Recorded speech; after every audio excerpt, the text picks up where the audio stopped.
बोलू बोला छत्रपती श्री शिवाजी महाराज की जय। आज आपण रायगडाच्या अत्यंत पवित्र जागी सगळ्यांचं आपलं आगमन झालेलं आहे।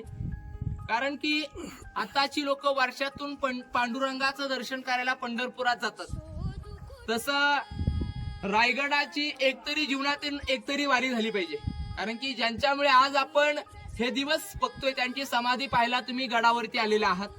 ज्या दरवाज्यातून आपण आलो या दरवाजापासून समोर ही आडवी केलेली प्लॅस्टर भिंत असते ना सर, या भिंतेच्या आतमध्ये हा जो पूर्ण वाडा आहे हा छत्रपतींचा राहता राजवाडा आहे सर। हे महाराजांचं घर आहे आणि या घराची जे कॉलम आहेत ना सर, हे दिसतात ना, क्या हे दिसतात ना आपल्याला दगडांच्या मधून, याच्यावरती हा वाडा 2 मजली उंच होता। 32 फुटापर्यंत याला लाकडाचं बांधकाम होतं आणि याच वाड्यामध्ये आपल्या लाडक्या राजाने जो अखेरचा श्वास सोडला तो या चौथऱ्यावरती सोडला। इथे ते निधनाची तारीख म्हणजे 3 एप्रिल 1686 ला महाराजांचं निधन इथे झालं।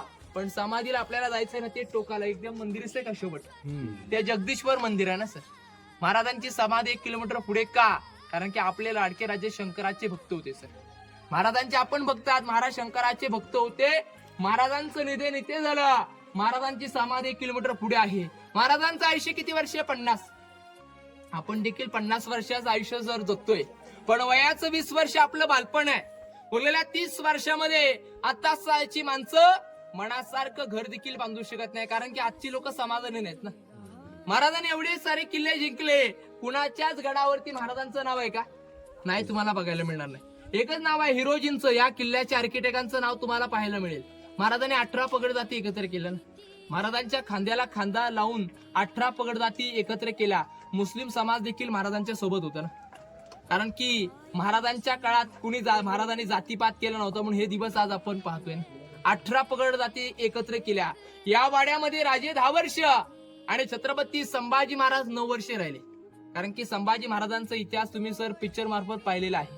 आपण जर त्यांच्या निधनाची जरी आपल्या समोर चित्रीकरण उभं राहिलं तर आपल्या डोळ्यातून पाणी येतं, असं निधन झालं होतं। कारण की वय वर्ष आयुष्य फक्त 32 वर्षाचं आहे संभाजी महाराजांचं। आज कल्पना करा, 32 मध्ये आपण आपल्या घरच्या जबाबदाऱ्या पूर्ण करू शकत नाही, तर संभाजी महाराजांनी 9 वर्षामध्ये, त्यातील 9 वर्षामध्ये 130 लढाई लढले, पण एकही लढाई न हरणारे एकमेव राजे म्हणजे छत्रपती संभाजी महाराज होते।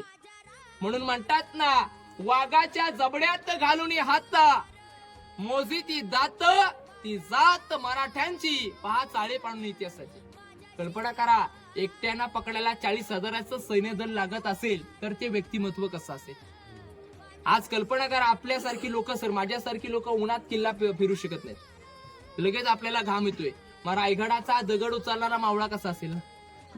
कल्पना करा, 7 ते 8 फुटाची लोक असायची, 250 किलोचा दगड उचलायची। कल्पना करा ती लोक कशी असतील। आणि महाराजांसाठी लोकांनी स्वतः जीवाचं बलिदान दिलं। तानाजी मालुसरे यांचा इतिहास ऐकला असेल, बाजी प्रभूंचा इतिहास ऐकला असेल। आज कल्पना करा, मी पण आयुष्य जगतोय आणि तुम्ही पण आयुष्य जगताय, पण आजच्या जगात भावभावाचा वैरी आहे। पैशासाठी लोक काम करतायत ना, त्या काळात महाराजांसाठी लोक काम करायचे, म्हणून हिंदवी स्वराज्य 50 वर्षामध्ये उभं केलं। राजवाड्याच्या बाजूला पाण्याच्या टाक्या आणि बाटप पण होती सर त्या काळात, ते पण बघायचं आपण।